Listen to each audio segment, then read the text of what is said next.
call this guy Venom Pool Man. Hey, what's up you guys, Artemis Prime here doing another Figma action figure review on the Figma Max Factory Avengers movie Thor figure, products number 216. And if you're trying to get this figure, you can get it at Big Bad Toy Store. Big. Get your big badass toys at BigBadToyStore.com. Click the link in the description below. Pretty cool packaging over here. Has this nice matte finish, and then you can see that Thor's wrapped in all kinds of plastic on the inside over there. We get this cool picture of Thor on the top. Then there's Thor on the side. Whoever's taking these pictures, kudos. You take great pictures of action figures. Love this. All great poses, man. Looks really cool. And then here's the side picture. Let's get to it and crack this thing open. And here's Thor out of the packaging, and finally, I have a Thor figure that can look up. When has this happened, man? I'm really stoked about that. Now, this is a pretty cool figure. My only real gripe about it is the scale. I feel like it could have been just a little bit taller, or I would have liked it to be anyway. But there's some really cool functions on this figure, and it comes with some really cool accessories. Now, one of the most important pieces that comes with this figure is this little guy right here. This is a tool to make his eyes move. You can see the back of the eyes have these notches that stick out, and they plug right into this tool. Or you could use the other end and just shove them around with this. It could be a little tricky, but with some patience, you will persevere and get him looking in one direction without looking all googly-eyed. Now there is some assembly required with this figure. His cape does not come attached, and it comes with these two red pegs, and you have to fold them up, and the directions are very clear, and it worked out pretty well for me, and it creates this kind of fold over here. The figure comes with 6 interchangeable hands. We get 3 different pairs. We get the fist right here, we get the Mjolnir holding hands, then we get these open palm hands over here, which all have some nice paint apps on them. There's nice wash going on each of the hands, and then Mjolnir itself looks pretty awesome. It does have a wash, which I prefer a silver dry brush kind of effect going on instead of the wash, but it doesn't look bad at all. It's still very reflectant, and I like the sculpted detail in it right over here. The handle's sculpted very well, and it detaches over here, so when you put it in the Mjolnir holding hand, you just slip this through right there from the bottom, and then reattach it from right there, and then you can just move the hand as you wish. They give you an extra wrist peg in case you break it. Thor comes with a standard issue Figma flight stand, which I really like a lot. You also get the Ziploc bag where you can store the accessories, and lastly, you can use the inside sleeve from the box as a display base of some sort if you wish. I never really use these though. Now, to be honest, when I first saw images of the face on this figure, I didn't really like it, but now that I have it in hand, I think it actually looks really cool. It does look like Chris Hemsworth to me. It's just a smaller scale Chris Hemsworth that I'm used to. I wouldn't say it's like Hot Toys quality or likeness anyway, but it still looks really good. You can see these sculpted lines right there for his beard and his facial hair. There's a nice paint wash going on the face, so he looks a bit rugged.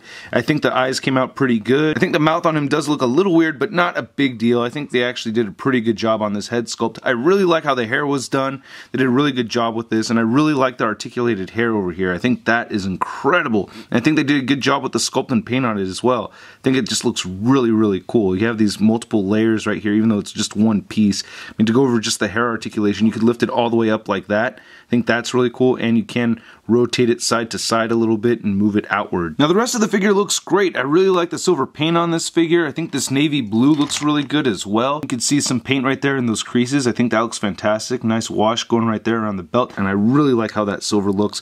I like how the folds right there and the red looks as well.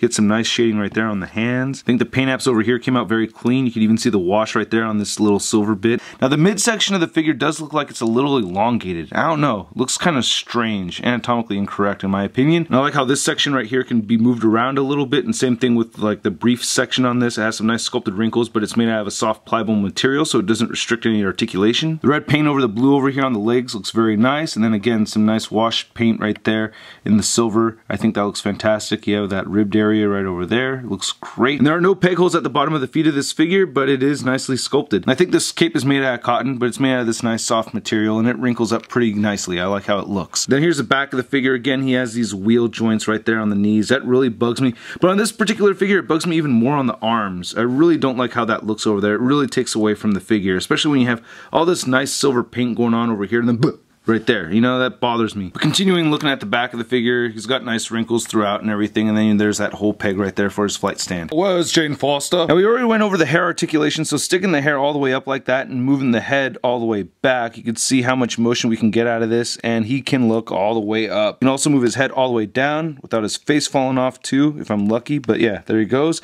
And then he rotates his head side to side, and you do get some neck pivot over here as well. And then there's also a neck joint in here that also helps with that movement, which is is very helpful. I like that.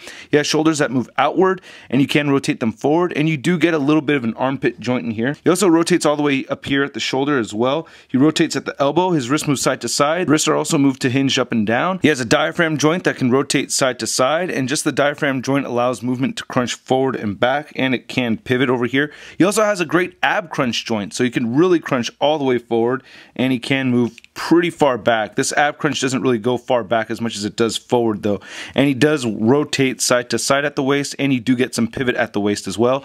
The legs can move all the way outward. They can kick forward that much. He rotates at the upper thigh. He bends that much at the knee, and his ankles move down, up. He has a beautiful ankle pivot, and he does have toe articulation. So this Thor figure stands at about 6.5 inches tall. So here's Figma Thor compared to the Figma Amazing Spider-Man 1 movie figure, and then here he is next to the Hasbro's Marvel Legends scale Thor movie figure. And we have Thor compared to the Avengers movie Legends Captain America, or the Iron Man 2 Iron Man over here, and then we have the Avengers Hulk, which I actually think works in good scale compared to Thor over here. I always felt like this Hulk was a little on the short side, and this Thor being a little on the short side. I think they go together pretty well as far as scale goes, but not with the other Avengers. And finally, here he is next to the Marvel Legends Big Time Letdown Spider-Man. Now, if you're a big Thor fan, especially the movie version of Thor, I could see how this could easily go into the must-get category. This is the most posable movie Thor figure that I have ever seen. I think it's really remarkable how he can pose the eyes around and everything like that, but it is a little disappointing that he doesn't fit into scale with the existing Marvel Legends figures, but Figma is going to make other figures from the Avengers so you can complete a team that will be in that scale. I think it's a very, very cool figure. It's a little expensive though. I think this guy cost me about 70 bucks or something like that, so it's not a cheap figure, man. Anyway, that's my review, guys. I hope you dig it. Hit the like button if you liked the video. Leave a comment. Don't forget to subscribe, and check out marvelousnews.com for a full photo gallery of images. I'll catch you guys later. Peace.